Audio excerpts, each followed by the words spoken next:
DII every April, when the last game of March Madness is over, but before one shining moment plays to commemorate the end of the NCAA tournament, a completely normal but absolutely strange tradition plays out. Players and coaches from the championship-winning school climb a ladder, scissors in hand, and cut off parts of the net from the hoop used in the game.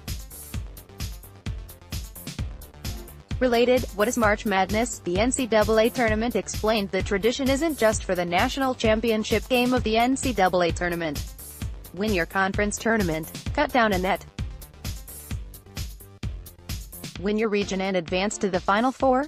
Cut down a net. If there's a trophy to be had, there's a net to be cut. So, how exactly did this tradition start?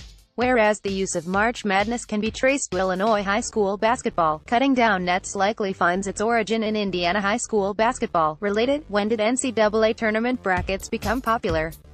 Everett Case spent 23 years as a high school basketball head coach in his home state of Indiana, where his team won 4 state championships. In 1946, Case became the coach at North Carolina State, and when the Wolfpack won the Southern Conference Tournament in 1947, Case climbed atop his players' shoulders and cut part of the net.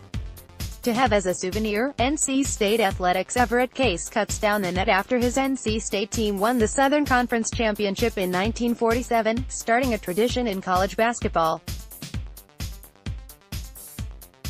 This moment is unchallenged as the origin of the tradition at the NCAA level, but there is some dispute as to whether Case cut his first net with NC State, or whether he brought the ritual from his time in Indiana. Either way, the practice has become ingrained in college basketball since. It's spread to the women's college basketball tournament and to high school basketball programs across the country. At the end of a season, one team will be snipping some nylon. It's gotten so big that the NCAA championship now has an official ladder, Werner, and scissors, Fiskars. Of course, mixing ladders, scissors, and adrenaline have resulted in a few minor injuries to players and coaches, but the tradition lives on. Cutting down the nets wasn't the only tradition Case brought to NC State. The coach instituted a pep band, noise meter, and spotlight for introducing players, all while leading NC State to a 377-134 record.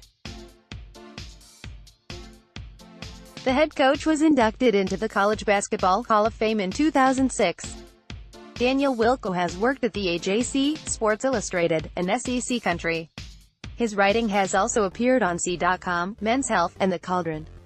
The views on this page do not necessarily reflect the views of the NCAA or its member institutions.